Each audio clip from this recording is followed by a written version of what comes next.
I'm Dr. T and welcome to my office. So today let's talk sterols.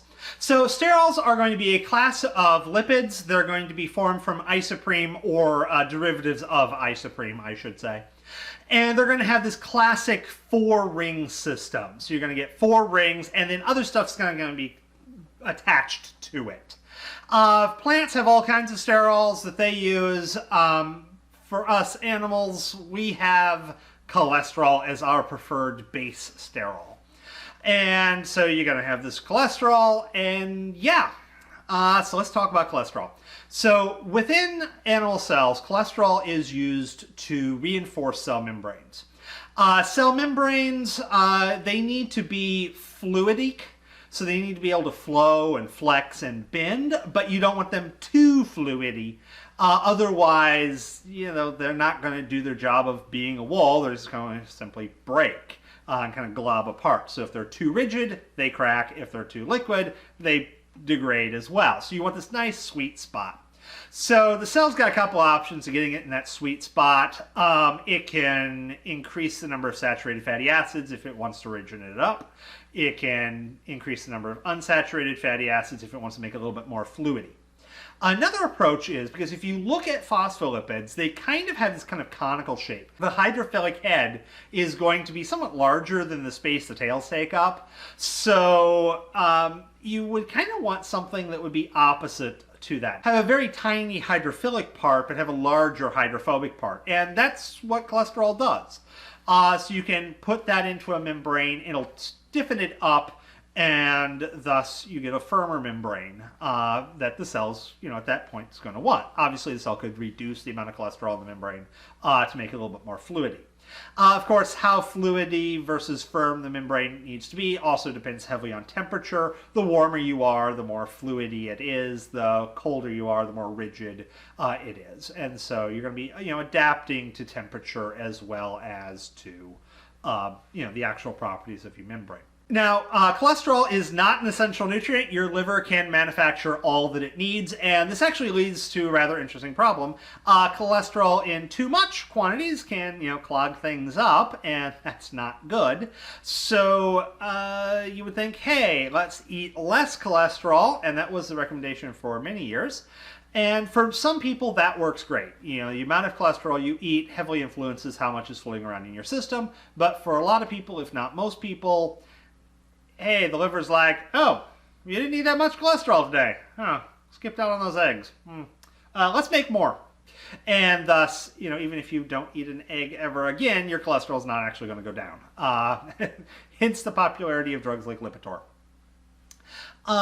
So you've got your cholesterol, your liver's, making however much it feels you need. Whether or not that's how much you want is a slightly different story.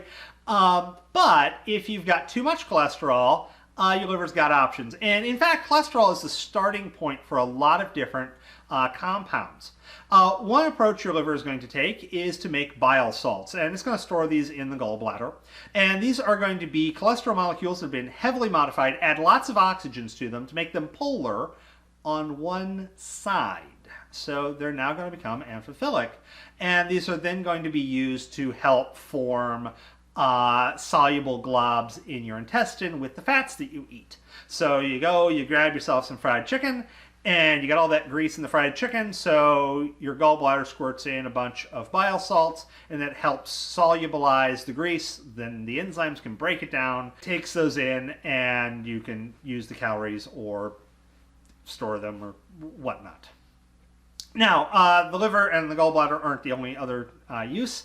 Your steroid hormones are all starting out as cholesterol, and the various glands within your body will then start taking cholesterol or derivative molecules therefrom and manufacture the hormones that they are manufacturing.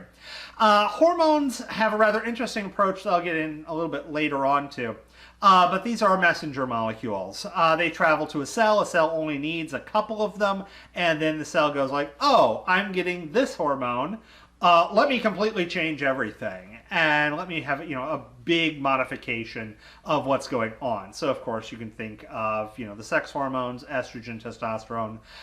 Those cause tons of cellular effects depending on what cells are attached to. or what cells they interact with.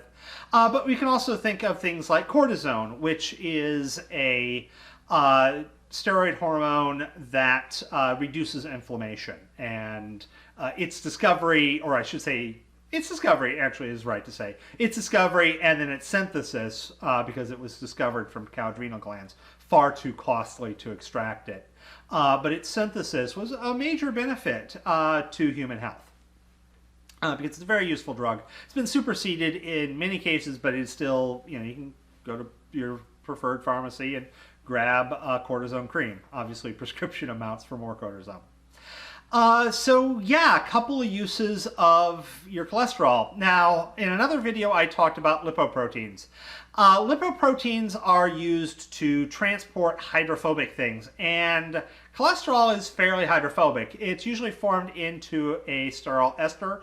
Fatty acid is hooked to an alcohol at the end of the cholesterol, making it very hydrophobic. And by doing this, it can store inside a lipoprotein very nicely, and thus get transported around the bloodstream fairly conveniently. Now, when we talk about lipoproteins, typically we separate them out by their density, low density, high density, very low density, very high density, that kind of stuff. Typically, low density lipoprotein was called bad cholesterol. That's definitely an overly simplistic view. High density lipoprotein had the somewhat overly simplistic view of good cholesterol. Basically, high density lipoprotein is taking cholesterol from the body going to the liver, where it could be processed into bile salts, etc. And low density is taking it from the liver to the rest of the body. As I just alluded to, a black and white view is lacking in the nuance as far as one's health benefits. So there's a little bit more going on than simply good versus bad. Both are essential for biological function, and you want the right balance of these, the right amounts of them within your system.